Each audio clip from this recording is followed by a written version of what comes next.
This is The World This Weekend. Hello, I'm Stephanie Skandaris. Fighting between Israel and Hamas militants rages for a second day. More than 1,000 people are dead in total. The Israeli military is vowing revenge for the attacks. What I can tell you is that we're not going to stop until we exhaust every means possible. Families of Israelis who are being held hostage are pleading for help, and Israeli airstrikes are hammering targets in Gaza. We'll have the latest information. Meanwhile, in Afghanistan, aid agencies are scrambling after a powerful earthquake kills more than 2,000 people. Now people are scared about what will happen. Will the earthquake happen again? Will their homes destroyed? Will they be alive or die? That's later, but first. Less than 48 hours after Hamas militants breached the Gaza border on a surprise rampage in Israel, the scale of the bloodshed is nearly unimaginable.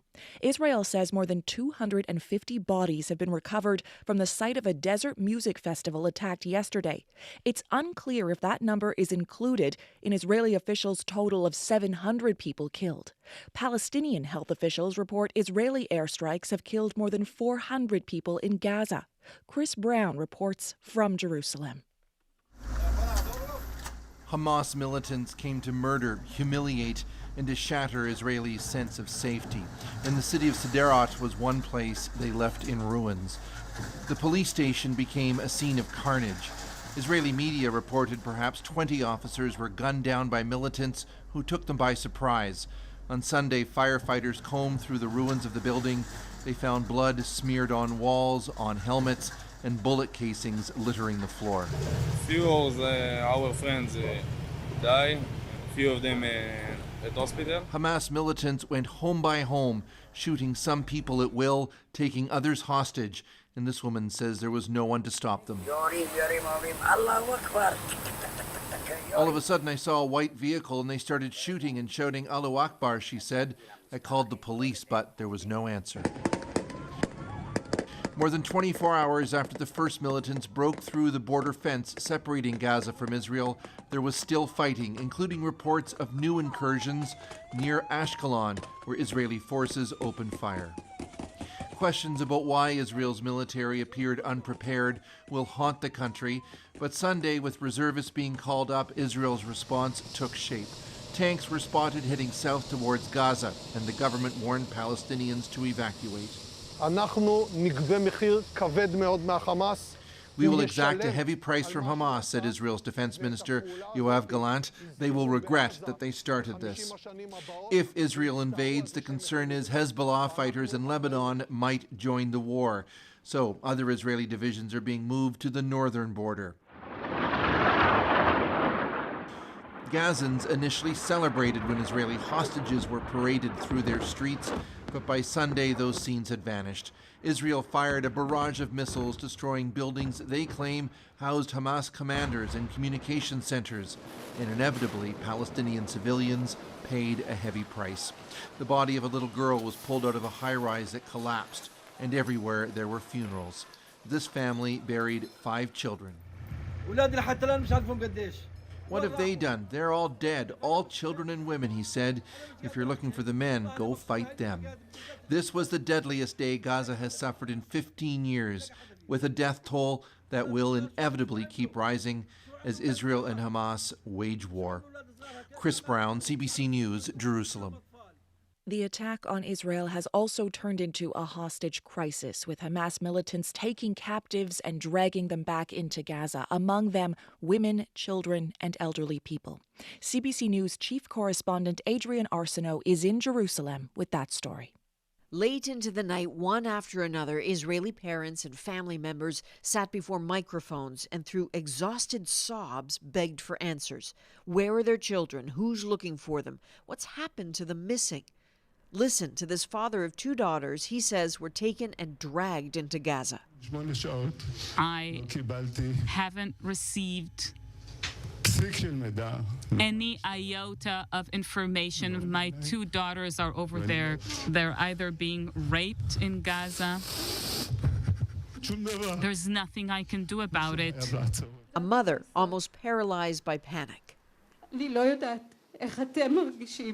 That hundreds of people have not yet checked in with their families is leading to some catastrophic conclusions, that they're either dead or they're amongst those being held hostage by Hamas, scattered throughout Gaza, soldiers and civilians, children, the elderly. Israel's ambassador to the UN took an iPad today and played for the cameras a blurred image of a woman, hands cuffed behind her back. She seems bruised as she's shoved into a jeep. Look at this, and do not forget it. The horrors. Those taken were either in their homes in communities just outside Gaza, or they were among the thousands dancing in the southern Israeli desert all night, effectively stranded in fields when the Hamas attackers moved in and started killing. Some lay dying on the road. Some were grabbed and paraded through Gaza. There are horrible pictures about of bodies broken and faces contorted in terror. And there are family members who recognize those they love in those pictures. Ricarda Lauk in Germany knew her daughter Shani right away. We were sent a video in which I clearly recognized my daughter, unconscious in a car with the Palestinians who drove along the Gaza Strip. I'm asking for any news or help to please be sent to us. Thank you. How many people are being held by Hamas and other militant groups? Where are they? How are they being treated? Potentially 100 or more people have been taken from Israel and several other countries. That means they will likely be used as human shields. And Hamas may be counting on the leverage to blunt Israel's reaction. The days ahead will be so dangerous. Adrienne Arsenault, CBC News, Jerusalem. A number of countries have announced their citizens are among the dead, injured, or missing in the conflict. Among them, Thailand's prime minister says 2 Thai nationals have been killed and 11 taken hostage. 1 Argentinian has been killed, according to that country's president. France's foreign ministry says at least 1 French citizen is dead. And Mexico says a Mexican man and woman are believed to have been taken hostage by Hamas. U.S. Secretary of State Antony Blinken says the U.S. is working to verify reports several Americans have been killed or taken hostage. Now, there has been reaction to the conflict from across the Middle East, from solidarity protests to rocket fire into Israel. Freelance reporter Rebecca Collard spent years reporting on that region from Lebanon. She brings us this report. Today started with an early morning attack by Hezbollah on Israeli military posts in the Israeli-occupied Sheba Farms, a small disputed piece of territory on the Israeli, Lebanese, and Syrian borders. Israel responded by firing on South Lebanon, targeting the area where the attack came from, and increasing its military presence on its northern border with Lebanon. The exchange of fire heightened concerns of an escalation between Israel and Hezbollah, a powerful Lebanese militant group backed by Iran. This afternoon, hundreds of people gathered in Beirut holding a sea of Palestinian and Hezbollah flags. A senior Hezbollah official pledged support. We salute you, our beloved Palestinian resistance factions. The nation is with you, said Hashem Safadine. Iran has called yesterday's attack an act of self-defense by Palestinians and has called on Muslim countries to support them. There have been solidarity rallies and shows of support across the Arab world. In Egypt, a police officer reportedly shot and killed 2 Israeli tourists and their guide in the coastal city of Alexandria. Violent and nonviolent reactions are reverberating across the region. And Dana El-Kurd is a senior non-resident fellow at the Arab Center, Washington. Most Arab officials have been quick to put the blame for the escalation in violence on Israel's continued occupation of Palestinians and on ongoing rights violations. The attack came as Israel and Saudi Arabia inched closer to normalization after Israel recently reached agreements with several other Arab states. El-Kurd says reaction has also been fueled by frustration with that normalization. There have been a lot of reactions across the Arab world, a lot of protests. Even in the Arab Gulf states, there have been protests. But any hope for a mediated de-escalation likely also lies with regional states. Türkiye Turkish President Recep Tayyip Erdogan said today he is ready to do whatever he can to end the clashes and lower tensions. Most recently, Qatar and Egypt have played mediator between Israel and Hamas. And Israel has reportedly already reached out to Egypt for help in securing the release of the Israeli hostages being held in Gaza. Rebecca Collard for CBC News, Berlin. The U.S. is sending additional resources to the Middle East in a show of support for Israel.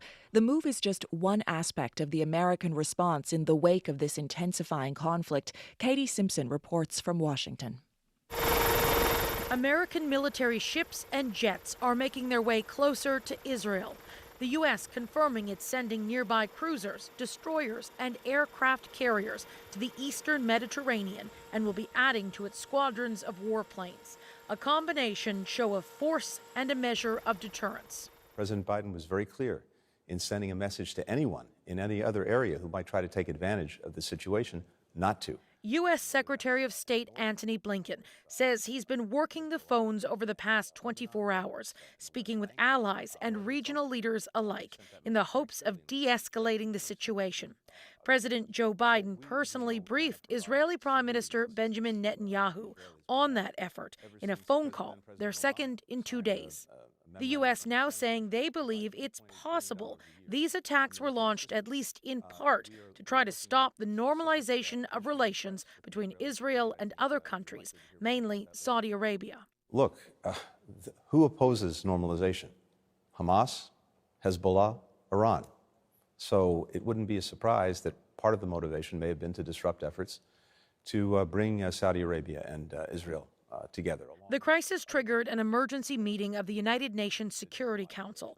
Before the closed-door session, Israel's UN ambassador Gilad Erdan called for a condemnation of the attacks. What we are witnessing are war crimes, blatant, barbaric war crimes. While the Palestinian representative at the UN, Riyad Mansour, accused Israel of violating international law. This is not a time to let Israel double down on its terrible choices. This is a time to tell Israel it needs to change course. The intensifying conflict is sparking concern that violence could spread beyond the region. Multiple police departments in the U.S., including New York City, Los Angeles, and Miami Beach, are increasing patrols in Jewish communities. Alert heightened, especially after intelligence agencies failed to detect the attacks in the first place. There was definitely an element of surprise, but I think we'll have enough time to investigate that once we conclude that war in victory. Michael Herzog is the Israeli ambassador to the U.S. He thanked the Biden administration for its support so far and says more requests will be made of the Americans in the days to come. Katie Simpson, CBC News, Washington. People living in Canada with ties to the region are watching with growing concern and waiting to hear from loved ones. Philip Lee Shannock brings us the story of one family that got a deeply disturbing message about their grandmother and a warning some of these details may be very difficult to hear. Yoav Shimoni was in Kamloops, BC, when he found out his grandmother was gunned down by Hamas during the raids in southern Israel. My sister commented on our family group chat that my grandma posted a weird video on her Facebook. So when I went and looked there, it was a video of her on her living room floor bleeding to death. Brabha Levinson was born in Germany to Holocaust survivors. She emigrated to Israel 70 years ago and lived on a kibbutz less than a kilometer from the Gaza border. Shimoni says friends and family of the grandmother of 9 all learned of her death in the same cruel way. So the attacker took her phone after shooting her down and then started recording on Facebook and posted it on her Facebook account. So that's how we all discovered it. But Shimoni doesn't hold all Palestinians responsible for the attacks by Hamas. And I feel horrible for them, and I could not imagine having a group like that being seen as a representative of my people.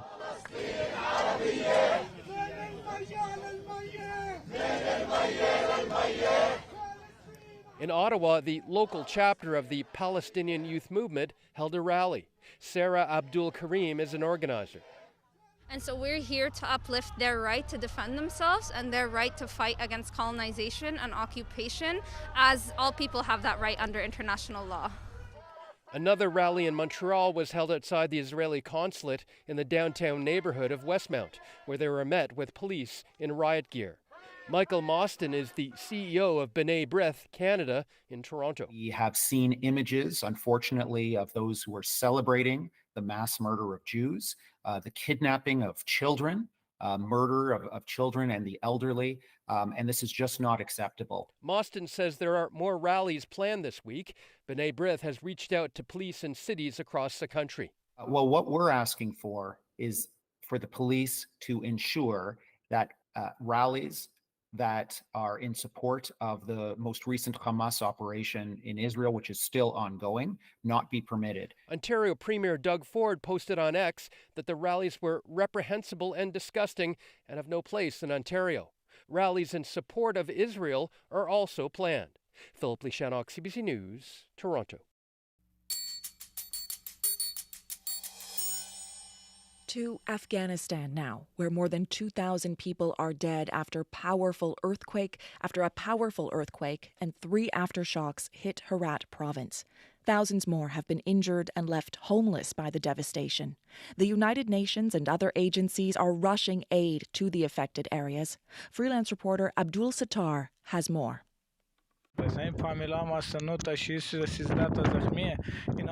This Afghan man's life has been shattered by the earthquake.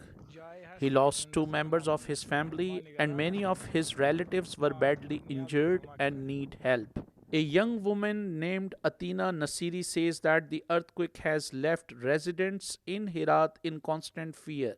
They are anxious about their future. Now people are scared about what will happen. Will the earthquake happen again? Will their homes destroyed? Will they be alive or die? She says a number of people are on street. Right now we sleep on the street. We don't have tent. We don't have enough blankets. People need tent and blankets to warm up. 3 families now sleeping on the street. Nasiri says it is not only her family but others are also facing immense difficulties. All of our neighbors are in the street and we don't have enough tent. They don't have any blankets.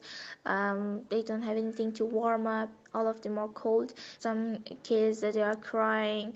There is a lot of noise. All of us are scared. Shafiq Amiri, another resident of Herat, says it was the strongest earthquake he has ever seen in his life and fears that many people might still be under the debris. A lot of people be under the ground that they need help. The situation is like this, that as you are seeing in social media, and maybe about 10,000 people become injured and die. Amiri complains that the international community did not help. Unfortunately, the United Nations up to now did not help to these peoples, and the people are in a very bad situation. Afghan government spokesman Mullah Janan Saik says the Afghan government is doing all it could to help people. Since the occurrence of this incident, we have tried our best to treat the victims. 10 rescue teams have been formed from different national and international institutions, in addition to the evacuation and rescue operation in the area. The blood distribution process is going on too, and water and shelter have been provided for the affected people in Zindajan district. But survivors of this devastating quake say they are still waiting for help. For CBC News, I'm Abdul Sattar in Islamabad. We're going to take you to Guam now. The American territory in Micronesia is tiny. Its size is less than a third of Prince Edward Island. But it's been the site of some of the U.S.'s biggest battles over abortion. Those fights have become more intense since the U.S. overturned Roe v. Wade. The CBC's Aaron Saltzman traveled to Guam and brings us this report. The white sand beaches and crystal clear water of Guam, a tiny speck in the South Pacific, the most isolated territory of the United States. To say that there is abortion access available just because it's not illegal, I mean, that's like saying, yeah, you can get it, you just got to go to the moon. Lawyer Vanessa Williams was on the losing side of the latest legal skirmish here over abortion. The ruling last month means women seeking medication abortion must now first consult a doctor in person. The nearest physician licensed to prescribe the pills is in Hawaii, a 7-hour flight away. And so this is what makes it different from the continental U.S. Maybe they can drive across state borders. There's, we're thousands of miles on an airplane. I believe in the Holy Spirit, the Holy Catholic Church. Most Guam residents, like these anti-abortion protesters in this Pacific Daily News video, are Catholic, and the territory has a history of trying to ban abortion outright. It has passed multiple laws, including one in 1990 that was arguably the most restrictive in the U.S. All were overturned by the courts. Then, in 2022, the U.S. Supreme Court set aside Roe v. Wade, ending the federal right to abortion, a boon for Guam's newly introduced Heartbeat Act. That baby in that womb has a right to live and become everything he or she can possibly become. Modeled on a similar law in Texas, it bans abortions once a heartbeat is detected. That's usually before many women even realize they're pregnant. You cannot ban abortions, only safe ones. If this bill is passed, women will die. Real women will die. Enforcement is up to private citizens who can sue anyone who helps someone get the procedure. I really think this question should be left up to women. Douglas Moylan is Guam's Attorney General. Last February, 1 month after taking office, Moylan filed a motion to have the 1990 abortion ban reinstated. People don't have to get an abortion. It's not a life-threatening situation to be pregnant. Even the law that was passed in 1990 had the exception when the mother's health was in danger. That's the only exception. Moylan says once Roe v. Wade was overturned, it was his duty to have Guam's abortion law reinstated. If he is successful, he says he will hold off enforcement until after a territory-wide referendum. Guam's pro-choice governor, the first female to hold the office, is vowing to win that fight. Jane Flores is the director of Guam's Bureau of Women's Affairs. I'm disturbed that I had more rights with my body than my daughters or my granddaughter will. And that to me is frightening, that we've taken these many steps backward. Fallout from the U.S. Supreme Court's abortion decision here on an island paradise on the other side of the planet. Aaron Saltzman, CBC News, Hagatnya, Guam. Here at home, Canada has an acute shortage of doctors, a staffing crisis that's only expected to get worse. But Canadians who have trained abroad are struggling to get a residency here, something that's required to practice medicine.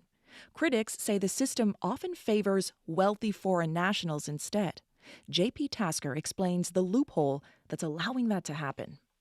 It's very competitive to get a residency in Canada. There's a limited number of spots. Ontario doctor Josh Ram just went to medical school in Grenada. When he tried to come home and practice, the anxiety set in. There definitely were a few sleepless nights and a little bit of uncertainty. He struggled to find a medical residency because there's a cap on spaces for Canadian doctors trained abroad. And so there is this tremendous pool of international medical graduates who are talented, who are dedicated, who really want to take care of Canadians. But they often can't. According to a CBC News analysis of medical school data, every year the country turns away more than 1,000 Canadian doctors who went to school overseas, giving preference instead to foreign-born doctors who will train here and then eventually go home, forcing Canadian doctors to go south to the U.S. It's a complex system that is off the rails, where the public interest is subverted to the interests of the universities who want the money. Rosemary Polyuk speaks for the Society of Canadians Studying Medicine Abroad. She has a solution. Get rid of a loophole that allows foreign nationals to cut in line. They're called visa trainees. Most of them are from oil-rich countries like Saudi Arabia. They can buy their way into Canada while Canadian citizens and permanent residents are sidelined. Since 2019, the number of foreign nationals in a residency has gone up 70%. For Canadian doctors trained abroad, there's been virtually no increase. There are literally thousands of Canadians who are citizens or permanent residents of Canada who are not only prepared, willing, and qualified to do the job, but desperate to work in the field. Ivy Lynn Bourgault is a healthcare human resources expert and a professor at the University of Ottawa. I think that there's a lot of stress in the system. She says Canada needs to prioritize its own doctors to address staffing gaps. We absolutely have a crisis of not enough medical students going into family medicine. Critics say the country's limited residency spots shouldn't be wasted on people who won't practice here as doctors. Federal data suggests the country will be short some 44,000 physicians by the end of the decade. JP Tasker, CBC News, Ottawa. You're listening to The World This Weekend on CBC Radio. I'm Stephanie Skandaris. This is the moment that all Canada volleyball fans have been waiting for. Oh, it's there! They've done it! Canada have come back! A huge moment for Canada's men's volleyball team punching its ticket to the Paris Olympics at the qualification tournament in China.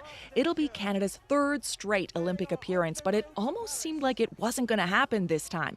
Canada fell to Belgium on Friday, but after Bulgaria surprisingly topped the Belgians, a window of opportunity opened up and the Canadians dove straight through. Sunday's 3-set victory over Mexico sealed the deal, and the 12th-ranked Canadians ended up second in their pool. Well, you might think some elements of musical ability are inherent, that some people just naturally have a better sense of rhythm or melodies. It turns out there's another key factor: your first language. That's according to a study out of New Zealand that looked at the psychology of music and found certain kinds of languages can help or even hinder the way people understand music. Nuruddin Kourane explains.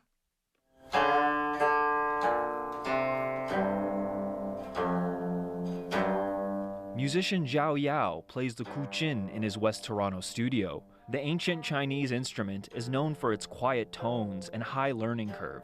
But through practice and perseverance, Zhao Yao has begun to master it.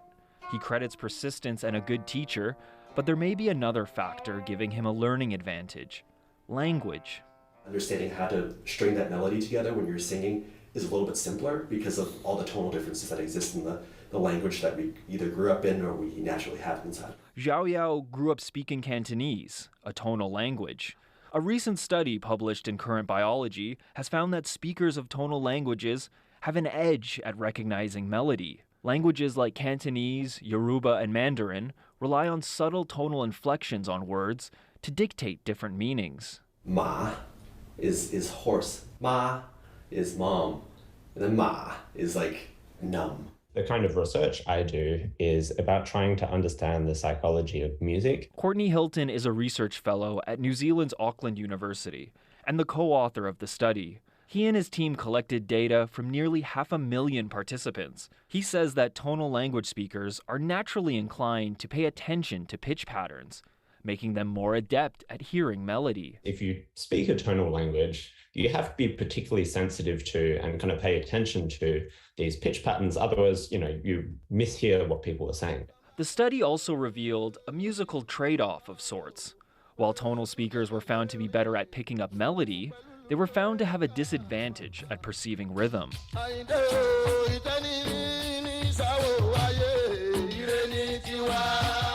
Something Nigerian artist Deepo finds hard to believe. The most important thing to the people who are making the music is the rhythm, to get people to move. This may relate to maybe other tonal languages, but for me, Yoruba, I haven't had that experience. Nigeria has a long tradition of Fuji music, which is rhythmically rich and sung in Yoruba, a tonal language. This counterexample is something Hilton and his team noted during their research. It's definitely not the case that, for example, everyone that speaks a tonal language is somehow amazing at melody and terrible at rhythm and vice versa. It's a little bit more subtle than that. There's always going to be like a wide spectrum of musical abilities. He says the study shows how culture, which includes language and music, shapes our perception of the world. We're not just born into the world with a fixed way of perceiving things, but rather our culture kind of feeds back into us and shapes us at quite a fundamental way. Zhao Yao agrees with that sentiment, crediting his unique cross-cultural upbringing for shaping him into the musician he is today. Obviously, I'm now so deeply enamored with this traditional instrument that is like the root of culture of where I'm from. But I was born here, and I'm completely influenced by Western music. You know, in my personal playing, it relates to the stuff that's deeper into my upbringing and my culture.